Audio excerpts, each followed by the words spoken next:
Welcome to the Real Estate Espresso Podcast, your morning shot of what's new in the world of real estate investing. I'm your host, Victor Menashe. This is the weekend edition where we interview notable people from the world of real estate investing. Today's no exception. We have a great guest, but first, a quick thank you to our sponsor.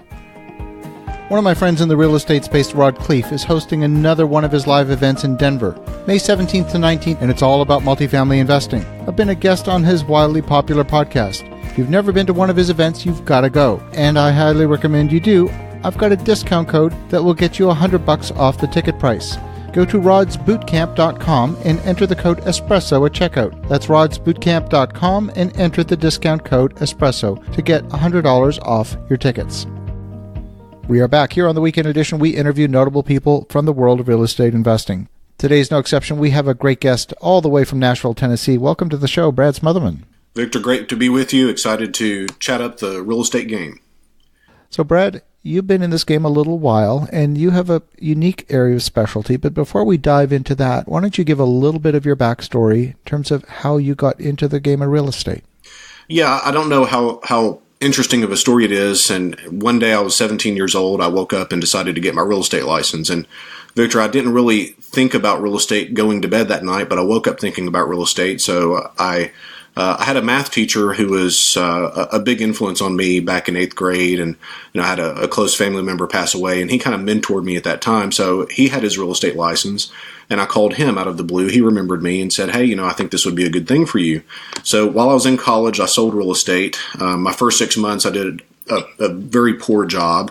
I made one closing that I think I netted somewhere around $1,820. And that was not paying the bills. But luckily, I got picked up by a builder developer.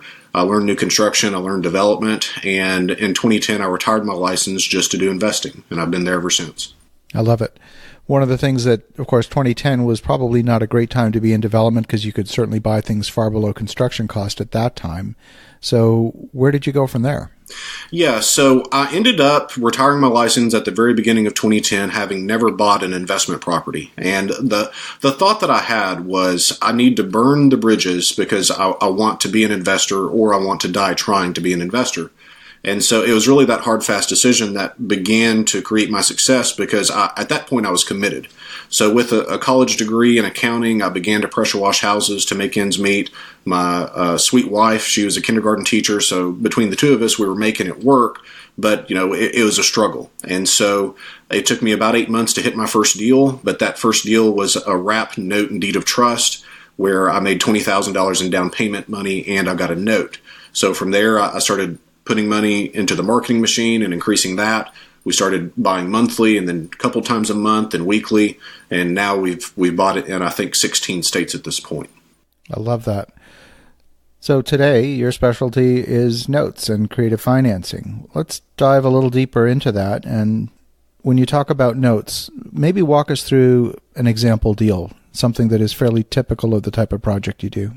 Yeah, so a really simple deal for us is going to be, and I can kind of break it down two certain ways. So there's two types of properties, those that are free and clear and those that have some type of debt attached, okay?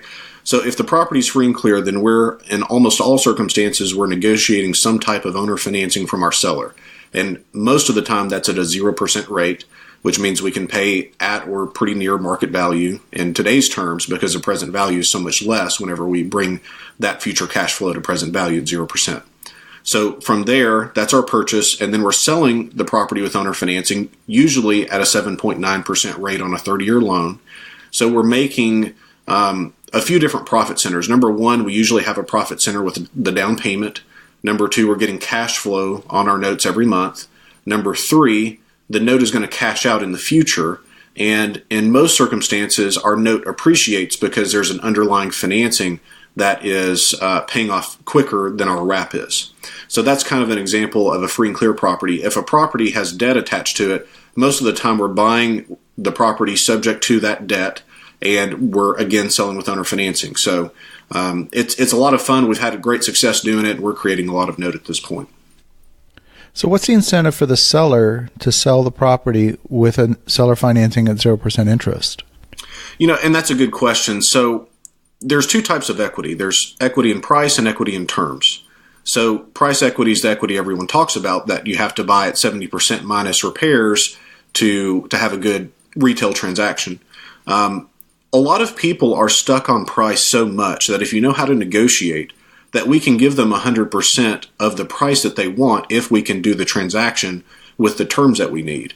So price is a function of terms. So, we can absolutely pay $1 million for a property worth $750,000, but we may have to buy that at such significant reduction of kind of standard terms to make that kind of deal work. So, in that situation, the seller is more concerned about the price that they're getting than the terms of that price. So we're able to buy equity in terms at that point.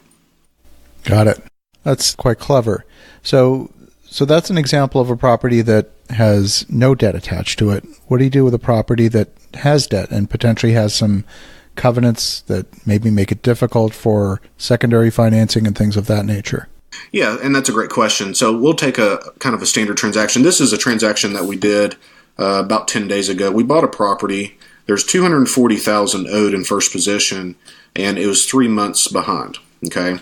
The seller wanted $10,000 cash, and kind of their situation was they were in the middle of a divorce. The wife had left. They had children. He couldn't make the payment. He knows he's not going to be able to make the payment in the future, and he's just done with it. Okay, so we're in it at $250,000. So we're taking that $250,000 subject to, and what that means is that loan is going to remain in place after closing. So the loan remains in our seller's name. We take title, and then we're going to sell that property with owner financing. So we're going to sell this property probably around $330,000 with $25,000 down. So in this kind of scenario, we'd make $15,000 in today money. That's a net down payment, the $25,000 from our buyer minus the $10,000 that we're giving to our seller. So that leaves us with $15K.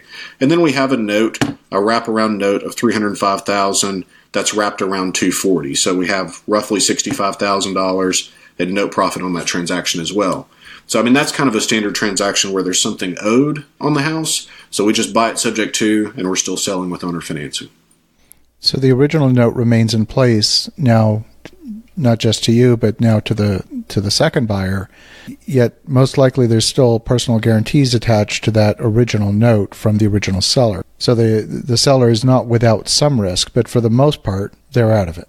Yeah, they certainly have risk, and we are 100% upfront about that. And then there's disclaimers that we have approved by both our seller and our buyer that show the transaction. So everyone is really concerned about the due on sale clause. And for those that aren't familiar, the due on sale clause is a provision in most mortgage financing that says that the bank or the lien holder has the right, but not the obligation, to call that loan due. And so in that circumstance, which I've never had happen, and I have many friends that do this, and none of us have ever had happen, but it does happen. Lightning does strike. So in that kind of a scenario, kind of our out is we can bring in private money for that first position loan to cash it out, or we can just sell our wrap. We can sell our note at a discount to make everybody whole in the transaction, and we would lose our equity in that transaction, but we're still making money on the down payment. So again, it's not something that keeps me up at night. Lightning does strike, and if it strikes us at some point, we'll deal with it. Got it. Are you applying this strictly on single-family homes? Are you applying it on investment property, or are you applying it even on larger multifamily properties? To talk about that, about 1/5 of our business is tired landlords. So we've bought groups of rentals before. We've bought single-family rentals before from people that are just done with the rental game. And there's a big difference in what we do as a note holder versus a landlord. We want to be lendlords, not landlords. And so the difference is we don't have vacancy and repair. Our income is stated as a PI payment on the note, so we don't have anything coming out of that unless the note defaults, which would happen, roughly 7 to 10% of the time, depending on your paper and depending on the down payment that you get from your buyer. But we haven't sold with owner financing with land. I have bought land with owner financing. I've bought some multifamily, some really small, like I think we bought a quad one time with owner financing. I know we bought duplexes with owner financing and at 0% owner financing. So, those are really great deals. So even if you're a rental guy, and I'm not disparaging against rental people, but if you know how to deal structure and you know how to negotiate, buying with 0% owner financing, if you want to keep that asset, a lot of the times it's like basically a free property, because your rental income payment, even net after your vacancy and repair, over time is going to be about the same as your payment to your seller. That's just a principal payment. So over time, you're creating an equity position that's basically free to you. One of the criticisms I often hear about owner financing is that it's a technique that's used by a lot of sellers when there's a cloud on title that they don't want to bring to the forefront. As a buyer, do you still go through the full process, make sure that you've got clean title, you get title insurance, and all of those types of things that you would do from a due diligence standpoint if you were buying the property outright? And the answer is absolutely. So we get a title search every single time. If we're buying it subject to a mortgage, if we're buying the property subject to a mortgage, we generally do not get an additional title policy because there's already a mortgage insurance policy on the mortgage that's already in place. So in that case, we don't get additional policies unless we just have somebody that has like a crazy amount of judgments. And at that point, we probably will. But I guess the short answer is it depends on the type of transaction if we're getting additional title insurance, but we always get a title search every single time. Absolutely. Fantastic. Are there particular states that you favor or states that you stay away from? So I wouldn't say that there are states we stay away from, but I will say that there are certainly states that we favor. So we want to ideally be in a deed of trust state, and a deed of trust is just a short foreclosure state. So we can, in many cases, foreclose in about the same time as it would take to evict. Where, states like Florida, they're just mortgage states, which means it's a judicial foreclosure process, which can take, 6 months to a year to foreclose. So in those kinds of situations, we just have to be a little bit more conservative in the transaction. I would still do a deal in a mortgage state, but it's not my preference. And then I guess some states that have deed of trust or mortgage, you actually have to look at the details and see what was actually recorded. Was it a mortgage or a deed of trust? That's correct. Fascinating. So if folks want to learn more, what's the best way? Yeah, everyone can find me at bradsmotherman.com. I also have a podcast, Investor Creator, on iTunes. And for those that are so inclined, I love new friends on Facebook, so you can add me, Brad Smotherman, on Facebook. So definitely reach out to Brad. You can reach him at bradsmotherman.com. That is spelled Smotherman. And for the listeners at home, have an awesome rest of your weekend. Go make some great things happen. We'll talk to you again tomorrow.